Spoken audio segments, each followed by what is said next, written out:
গুৱাহাটী মহানগৰীৰ কৃত্ৰিম বান এয়া নতুন কথা নহয়।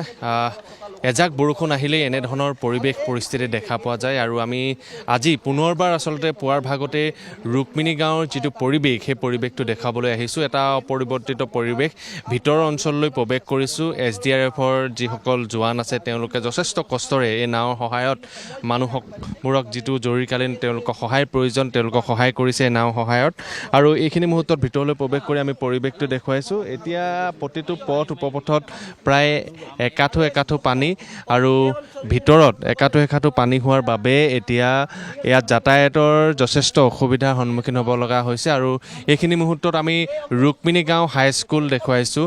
ৰুক্মিণী গাঁও এই হাইস্কুলখন আচলতে বাৰিষাৰ সময়ছোৱাত প্ৰায় এনেকৈ বন্ধ হৈ থাকে।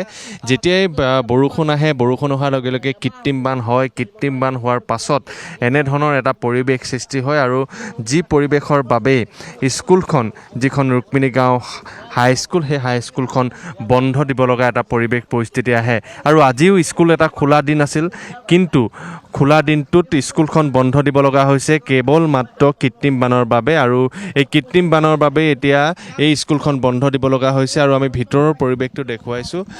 একাঠো পানী যাৰ বাবে এতিয়া এই অঞ্চলৰ যিসকল বাসিন্দা আছে তেওঁলোকে ইয়াৰ পৰা বাহিৰলৈ যাব পৰা নাই, ভিতৰলৈ তেওঁলোকে প্ৰৱেশ কৰিব পৰা নাই আৰু ভিতৰতো পানী সোমাইছে। ঘৰৰ ভিতৰত প্ৰথম মহলাৰ ভিতৰত বহুতৰে ঘৰৰ ভিতৰত পানী সোমাইছে।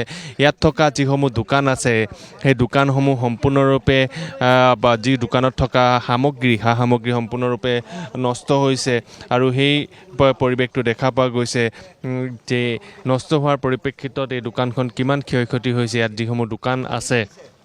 আৰু এতিয়া আমি ভিতৰলৈ কিছু প্ৰৱেশ কৰিছোঁ ৰুক্মিণী গাঁও আৰু ৰুক্মিণী গাঁৱত এতিয়া কেৱল ৰিক্সা আৰু এই নাৱৰ সহায়তে জৰুৰীকালীনভাৱে যিসকলক সেৱাৰ প্ৰয়োজন সেই সেৱা প্ৰদান কৰি থকা হৈছে আৰু এইখিনি মুহূৰ্তত এয়া আমি ভিতৰৰ পৰিৱেশটো দেখুৱাইছোঁ। এনেধৰণৰ এটা পৰিৱেশ যিখন হাইস্কুল আছে হাইস্কুলখন আমি দেখুৱালোৱে যে বন্ধ কৰি দিয়া হৈছে আৰু SDRFৰ যিসকল জোৱান আছে তেওঁলোকে যথেষ্ট কষ্টৰে এই সেৱাত তেওঁলোকে নিয়োগ হৈ আছে। আপোনালোকে পুৱাৰ ভাগতে আহিছে? হয়, পুৱা 8মান বজাৰ পৰা লাগি আছোঁ। জৰুৰীকালীন সেৱাৰ ক্ষেত্ৰত আপোনালোকে সহায় আগবঢ়াই আছে? হয়, এইটো আমাৰ কৰ্তব্য যিহেতুকে আমি কল আহিলে তেনেকৈ আমি কামবিলাক কৰা হয়। উদ্ধাৰ অভিযান আৰম্ভ কৰোঁ আমি বা এতিয়া বানপানী বুলি নহয়, ধৰক কৃত্ৰিম বানপানী বুলি নহয়, ধৰক ৰাতি ভাগত আমি গছো পৰে, কেতিয়াবা ৰাস্তাৰ মাজত গছ পৰে বা গৰাখহনীয়া যি হ'লেও আমি যাওঁ তেনেকৈ। এতিয়া পানীটো আপোনালোকে কমা দেখিছেনে? পুৱাৰ ভাগতে আহিছে? পুৱাৰ পৰা অকণমান কমিছে যিহেতুকে পাম্প চলি আছে, পাম্প চলাই ৰাখিছে, অলপ কমা যেন পাইছোঁ আমি পানীটো। এতিয়া পুৱাৰ ভাগতকৈ অলপ কমিছে।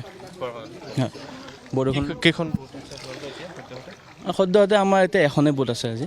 হয়, এয়া আছিল এজন SDRFৰ জোৱানৰ মন্তব্য আৰু আমি দেখুৱাইছোঁ ৰিক্সাখন প্ৰায় ডুব যোৱা এটা পৰিৱেশ। এয়া হৈছে ৰুক্মিণী গাঁৱৰ মূল পথত এনেধৰণৰ এটা পৰিৱেশ আৰু গুৱাহাটী মহানগৰীৰ এই যিটো কৃত্ৰিম বান, এই বানটো এটা স্থায়ী সমাধান লাগে আৰু তাৰ বাবেই ইতিমধ্যে মিছন ফ্লাড ফ্ৰী নামেৰে এটা প্ৰকল্প তেওঁলোকে আৰম্ভ কৰিছিল চৰকাৰে কোটি টকা ব্যয় কৰি, কিন্তু সেয়া যি তেওঁলোকৰ পৰিকল্পনা আছিল চৰকাৰৰ সেই পৰিকল্পনা ফলপ্ৰসূ নহ'ল, যাৰ পৰিপ্ৰেক্ষিতত এতিয়াও কৃত্ৰিম বান আহিলে গুৱাহাটী মহানগৰবাসীয়ে এনেধৰণৰ এটা সমস্যাত পৰে।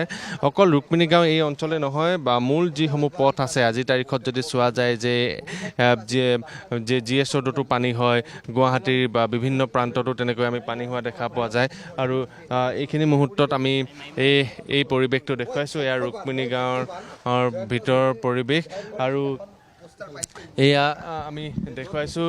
এয়া হৈছে দিছপুৰ সমষ্টিৰ অন্তৰ্গত আৰু দিছপুৰৰ যিগৰাকী বিধায়ক আছিল প্ৰদ্যুৎ বৰদলৈ ইয়াত যেতিয়া নিৰ্বাচনৰ সময়ছোৱাত আহিছিল তেওঁ প্ৰতিশ্ৰুতি দিছিল যে গুৱাহাটীৰ এই যিটো সমস্যা এটা স্থায়ী সমাধান তেওঁ দিব, ৰুক্মিণী গাঁৱৰ বাকী যিটো সমস্যাৰ সন্মুখীন হ'ব লগা হয় সেয়া স্থায়ী সমাধান এটা দিব, কিন্তু এতিয়ালৈকে কোনো ধৰণৰ পৰিকল্পনা যে কৰিছে সেয়া ক'ব পৰা নাযাব, কাৰণ কোনো ধৰণৰ পৰ্যাপ্ত পৰিমাণৰ তেওঁলোকে যি ধৰণৰ ব্যৱস্থা কৰিব লাগে সেই ব্যৱস্থাও এতিয়া কৰা নাই। আৰু মই কৈছিলোঁ যে যিসমূহ দোকান আছে দোকানৰ ভিতৰত পানী সোমাইছে আৰু এয়া হৈছে আজি ৰুক্মিণী গাঁৱৰ এটা বাস্তৱ ছবি। এনেধৰণৰ এটা পৰিৱেশ দেখা পোৱা গৈছে। এনেকৈ আচলতে কৃত্ৰিম বানত এতিয়া ৰুক্মিণী গাঁওবাসী ডুব গৈ থকা দেখা পোৱা গৈছে।